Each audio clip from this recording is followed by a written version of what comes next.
La couronne de minuit de Sarah J. Maas, lu par Kelly Marot. Il croisa les bras.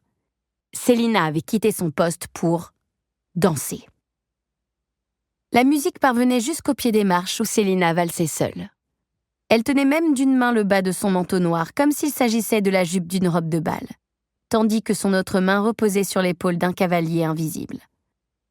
Il était partagé entre l'envie de rire, de lui hurler dessus, et de rentrer en feignant de n'avoir rien vu.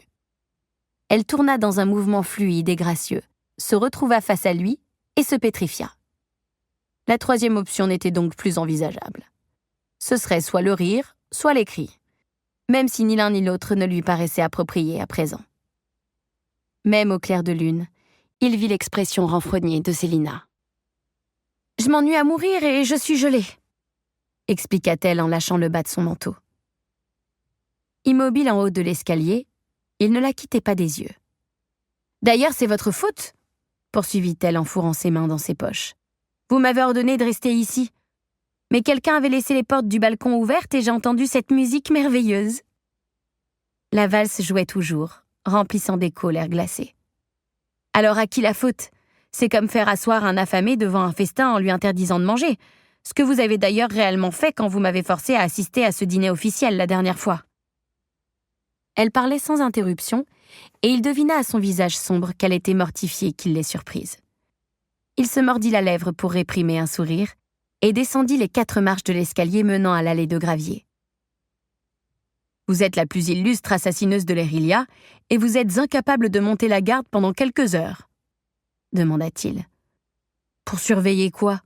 siffla-t-elle. « Des couples qui s'éclipsent pour aller se bécoter entre 2 haies ? Ou son Altesse royale qui danse avec toutes les femmes célibataires du royaume ? Seriez-vous jalouse ? » Elle s'esclaffa. « Non, les dieux en soient loués, » répondit-elle. « Mais je ne trouve pas particulièrement divertissant de les regarder, lui et tous ceux qui profitent de ce bal.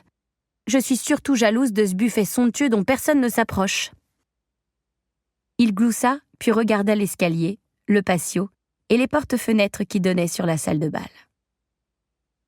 Il aurait dû déjà être de retour là-bas, et pourtant il était ici, si près de franchir cette barrière invisible qui les séparait.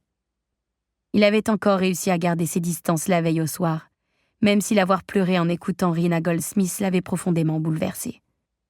Il avait eu l'impression de découvrir une partie de lui-même qui lui avait toujours manqué, sans qu'il l'ait su. Ce matin, il avait couru 2 kilomètres de plus avec elle, non pour la punir, mais parce qu'il ne cessait de repenser à la façon dont elle l'avait regardé.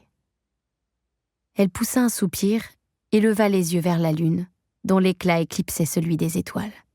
« Quand j'ai entendu la musique, j'ai eu envie de danser un instant, » expliqua-t-elle.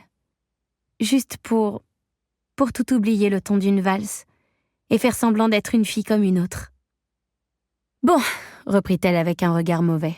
« Maintenant, allez-y, passez-moi un savon. Quelle sera ma punition ? 6 kilomètres de plus dans le parc demain matin, 1 heure d'entraînement, le supplice du chevalet ?»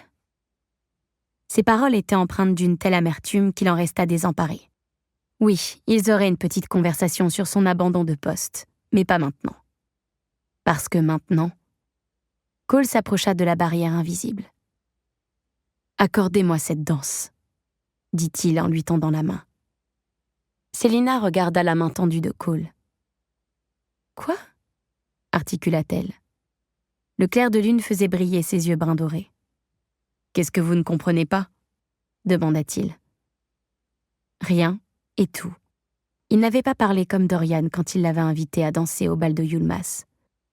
De la part de Dorian, ce n'était qu'une invitation, mais de la sienne, sa main restait tendue vers elle. « Si mes souvenirs sont bons, » dit-elle en relevant le menton, « quand je vous ai invité à danser à Yulmas, vous avez refusé tout net parce que, selon vous, il était trop dangereux qu'on nous voie danser ensemble. » « Les choses ont changé, » répondit-il. C'était une réponse ambiguë qu'elle se sentait incapable d'analyser dans l'immédiat. La gorge serrée, elle regarda sa main tendue, couverte de cales et de cicatrices. « Accordez-moi cette danse, Célina, » répéta-t-il d'une voix rauque. Quand ses yeux rencontrèrent les siens, elle oublia le froid, la lune et le château de verre qui les dominait de toute sa hauteur. La bibliothèque secrète, les projets du roi, Morton et Helena se volatilisèrent. Elle prit sa main, et il n'y eut plus que la musique, et Cole. Ses doigts étaient chauds, même sous ses gants. Il la prit par la taille, et elle posa son autre bras sur son épaule. Elle leva les yeux vers lui alors qu'il faisait un premier pas, lentement, puis un autre, et encore un autre, se coulant dans le rythme régulier de la valse. Il soutenait son regard. Ni l'un ni l'autre ne souriait. L'instant ne s'y prêtait pas. La valse prit son envol, la musique devint plus puissante, plus rapide, et Cole l'entraîna dans son rythme. Son souffle devint plus rapide et inégal, mais elle était incapable de ralentir et de détourner ses yeux de lui. Le clair de lune, le jardin et la lumière dorée du bal se mêlèrent, désormais très loin d'eux. « Nous ne serons jamais un garçon et une fille comme les autres, n'est-ce pas ?» parvint-elle à dire. « Non, » murmura-t-il les yeux étincelants. « Jamais. » Soudain, la musique sembla comme jaillir autour d'eux, et Cole fit tourner Célina à une telle allure que son manteau se déploya autour d'elle. Chacun de leurs pas était aussi précis et fatal que lors de leur première séance d'escrime, bien des mois auparavant. Chacun d'eux connaissait d'avance les mouvements de l'autre, comme s'ils avaient dansé cette valse toute leur vie. Toujours plus vite, sans hésiter ni détourner les yeux. Le reste du monde disparut.